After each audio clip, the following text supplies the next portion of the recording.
This is David. He makes $65,000 a year, has $5,000 in savings, and $7,200 in credit card debt, which is almost exactly the average American. In 90 days, David is going to completely reset his finances. 12 weeks, one action per week. By week 12, his net worth will be on track to grow by over 1.4 million in 30 years, and most of that growth will come from just a handful of weeks. I'm Professor Wealth, and I'm going to walk you through every single step David takes, what each one is actually worth in dollars, and where most people get it wrong. Let's start with week 1. Quick framing before we dive in. 90 days is roughly 12.5 weeks, so I've broken this into 12 specific actions, one per week. The plan covers spending, debt, saving, investing, and income. We're going to track David's net worth the entire way through, starting today at negative $2,200. That's his $5,000 in savings minus his $7,200 in credit card debt. Some weeks will surprise you with how much they're worth. Others will surprise you with how little. By the end, you'll know exactly which weeks build real wealth and which ones are just necessary scaffolding. Week 1. Week 1 is the audit. David sits down at his kitchen table, opens his laptop, and pulls up the last 3 months of every account he has. Bank account, credit card, any subscriptions, any debt payments, everything. Then he categorizes every single expense into 3 buckets. Fixed expenses, rent, utilities, car payment, insurance, groceries, discretionary, eating out, shopping, entertainment, anything he wants but doesn't strictly need. And debt payments, anything going toward credit cards or loans. Now here's where most finance videos will tell you this is the most important week of the entire plan. That you have to know where your money is going before you can do anything else. The math says something different. The audit on its own is worth $0. Awareness doesn't build wealth. What it does is make weeks 2 and 3 possible, and those weeks are worth real money.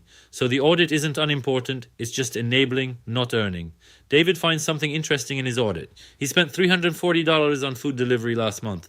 He's paying for 3 subscription services he forgot about, totaling $47 a month. And his miscellaneous category, which he'd never tracked, is $280. He didn't have a spending problem, he had an awareness problem, which sets up week 2. Week 2 is the trim. David takes his expenses from largest to smallest and asks one question on each line. Can I reduce this by 10 to 30% in the next 90 days? Rent? Hard. He can't easily move. Insurance? He calls around, finds a cheaper carrier, saves $90 a month. Subscriptions? He cancels 2, saves $25. Food delivery? He commits to cooking 3 nights a week instead of ordering, saves about $200. In total, David frees up $400 a month, not by depriving himself, by cutting things he wasn't getting much value from in the first place. Here's where the conventional advice gets it half right. You've heard the saying, a dollar saved is a dollar earned. It's not. A dollar saved and left in your checking account is just a dollar. A dollar saved and invested is something completely different. Watch this. David saves $400 a month for 30 years. If he leaves it in checking, it grows to $144,000, just the sum of his deposits. But if he invests that same $400 a month in the S&P 500 at the historical 8% average, it grows to $596,000. Same trim, same effort, quadruple the result. The trim is half the equation. The other half is week 6, but we can't get there without week 3 first. Week 3 is automation, and this is one of the most underrated weeks in the entire plan. David opens a high-yield savings account.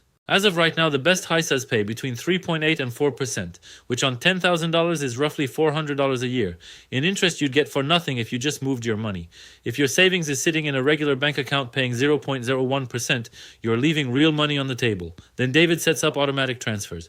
Every payday before he sees the money, 5% of his paycheck moves to his HISA, and another 5% moves to a brokerage account he'll set up in week 6. Most people think automation is just a convenience, something nice to have but not essential. The math says otherwise. Studies on savings behavior show people who automate save roughly twice as much as people who manually decide each month. Twice as much because every manual decision is a chance to not save and life always finds a reason. Here's why this week matters so much. Without automation, David's $400 trim from week 2 leaks back into spending within 90 days. Lifestyle creep is real and fast. Automation is the mechanism that turns the trim into actual wealth. Without it, week 2 is theater. It's not the action that builds wealth on its own, it's the multiplier that makes the high-impact weeks actually work.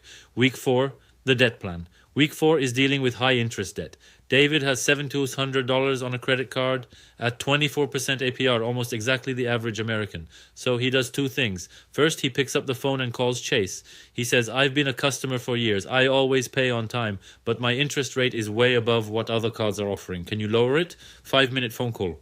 They drop his APR from 24% to 19%. Just like that. Most people never make this call. The worst they can say is no, and even then you've lost 5 minutes. But often the credit card company would rather lower your rate than lose you as a customer. Second, David adds $75 a month to his minimum payment. Now here's where I want to push back on something you'll hear all over finance YouTube. There's a popular argument that goes, don't rush to pay off debt. Invest instead because the market returns more than your interest costs. That math is wrong and badly. The S&P 500 averages 8 to 10% a year. The average credit card APR is over 21%.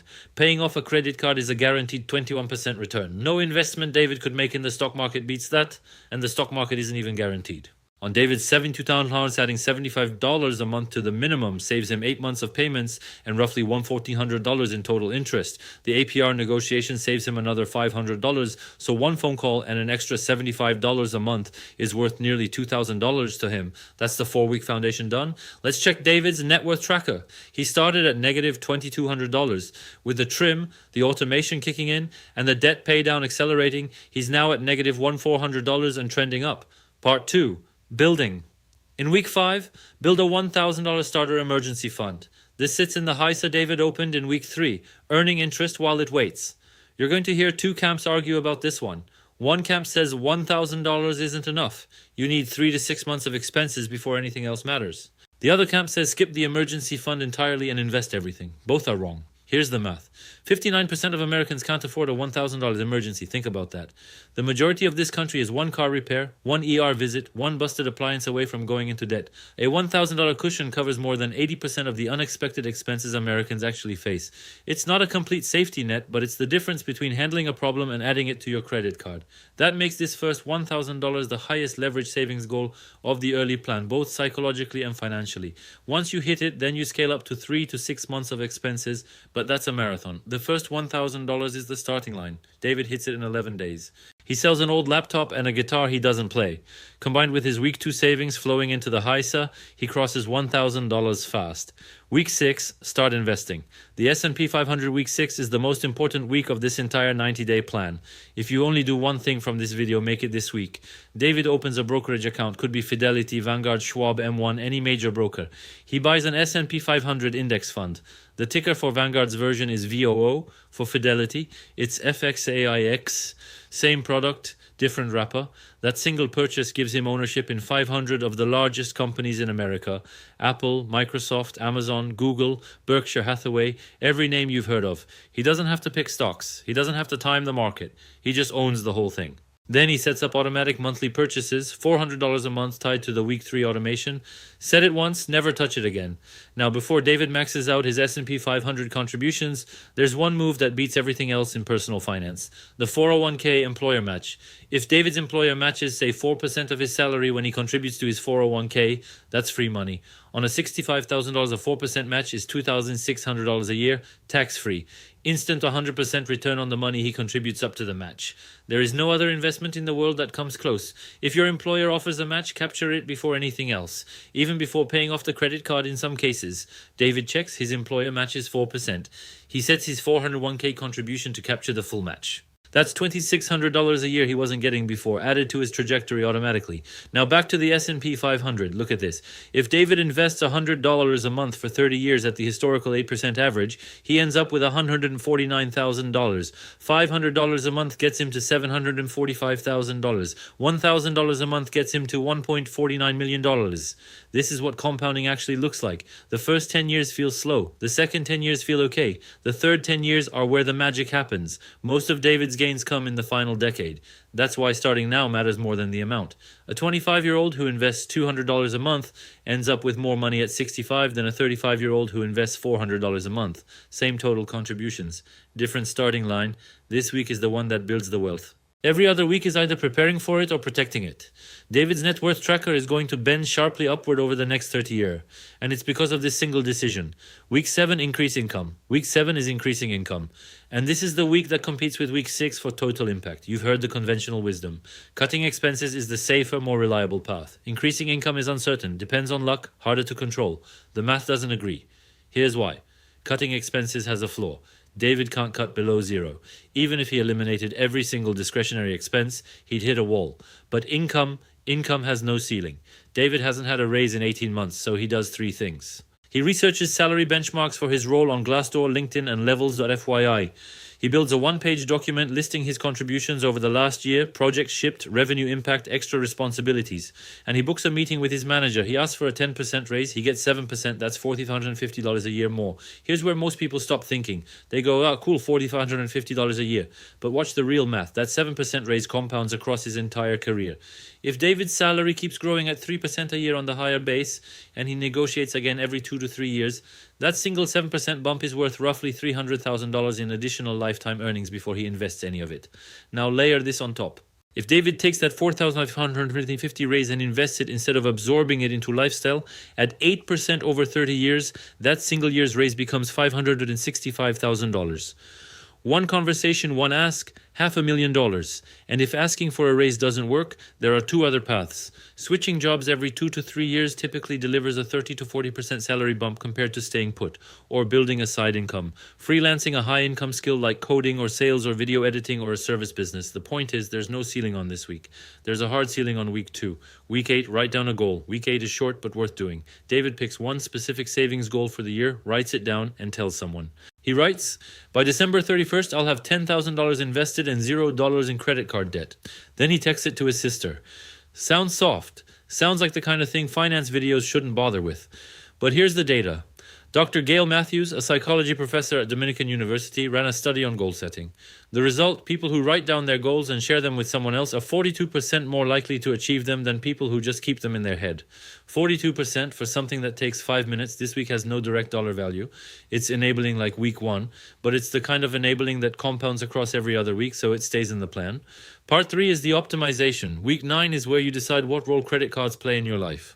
And there are two camps that are both wrong. Camp 1 says credit cards are evil, stay away, cash and debit only. Camp 2 says credit cards are free money, use them for everything. Rack up points, never pay interest. The truth is, the card itself isn't the variable. Your discipline is. For a disciplined user, credit cards are one of the best tools in personal finance. You build credit history, which is 35% of your FICO score. A good credit score saves you tens of thousands of dollars over a lifetime. Better mortgage rates, better auto loan rates, better insurance rates, sometimes even better job offers. On top of that, you earn 1 to 5% cashback or travel rewards on purchases you were already making. We're talking $15,000 to $30,000 in lifetime savings, easily. For an undisciplined user, credit cards are a financial trap. The average American carries $7,236 in credit card debt at 21% plus APR. That's $1,500 a year in interest alone. Money that's just gone. Worse, the high balance damages your credit score, which costs you even more on every future loan. So here's the test David runs. He's already got the card from week 4. For 3 months, he uses it for one thing only, groceries. Pays it off in full every single month. If at any point he can't pay it off in full, he stops using it. David passes the test. Credit cards stay in his plan. If you fail the test, that's not a failure. It's data. Switch to debit and revisit in a year. Week 10, track net worth. Week 10 is starting to track your net worth. The formula is simple. Add up everything you own. Savings, investments, property, retirement accounts. Subtract everything you owe. Credit cards, student loans, car loans, mortgages. The difference is your net worth. Most people think net worth tracking is for rich people. The opposite is true. The earlier you start tracking it, the more useful it becomes. What gets measured gets managed. David started this plan at negative $2,200. By week 10, his net worth is at $4,800 and trending sharply up. Without tracking it, he wouldn't know the plan is working. With tracking, he can see the slope of the curve, which is the only thing that matters long term. I'd recommend tracking monthly if you can, quarterly at minimum. There are free templates everywhere. I'll link one in the description. Week 11 is a re-audit. We do week 1 over again, but now we have a baseline to compare against. David pulls his last 2 months of statements and categorizes everything. He compares it to week 2's numbers. Most of his cuts are holding, but he notices food delivery has crept back up. $120 the last month when he'd cut it to $40. So he plugs the leak. Lifestyle creep is the silent killer of every financial plan. Studies on consumer spending show that within 90 days, discretionary spending typically returns to baseline unless actively monitored. Week 11 is the protective mechanism. It catches the leaks before they become habits again. This week doesn't add new wealth. It protects the wealth the other weeks build. Week 12, the final week. David sits down and defines 3 goals. 1 year, 5 years, 10 years. 1 year, $10,000 invested, 0 credit card debt. 5 years, $75,000 invested, 6-figure salary, house down payment saved. 10 years, $250,000 net worth, financial flexibility, ability to take a year off if he wants. Then he breaks each goal down into a monthly required savings number and writes it on the same sheet of paper as his week 8 goal. Last step, he sets 4 calendar reminders: March 31st, June 30th, September 30th, December 31st. Every quarter for 1 hour, he reviews everything. Net worth, spending, investments, goals. Adjust as needed. Here's the thing nobody tells you. The 90-day reset only works if it doesn't end at day 90. Without long-term goals and a review cadence, every viewer drifts back to baseline within a year. This week is the commitment device, the thing that keeps the system running for the next 30 years, which is what makes Week 6's $1.49 million actually possible in the first place. So let's pull back and look at what David actually built in 90 days. His net worth went from negative $2,200 to about $5,500 in 3 months. That alone is significant, but the real story is the trajectory. Based on the systems he set up, the automation, the index investing, the income increase, the 401k match, David is now on track for a net worth of over $1.4 million in 30 years. Same person, same salary, same starting point. 12 weeks of decisions. If you want to know which weeks did the most work, here's the answer. Week 6, investing in the S&P 500, built the bulk of his future wealth. Roughly $1.49 million of it. Week 7, increasing income was worth another $565,000 from a single raise alone, plus career-long compounding effects. Week 3, automation was the multiplier that made both of those weeks actually happen, instead of staying as good intentions. The other 9 weeks were either smaller in direct dollar value or enabling, necessary, but not where the real wealth was built. That's the real math. You don't need to be perfect at every week. You need to be excellent at 3 of them and consistent on the rest. If this video gave you something useful, do me a favor and drop the word compound in the comments. I read them, and I'll like everyone I see. Subscribe if you want more videos like this. I run the math on the financial decisions everyone tells you about, but nobody actually quantifies. And the next video right here breaks down something most people get completely wrong about a 401k. Worth a watch. I'm Professor Wealth. See you next time.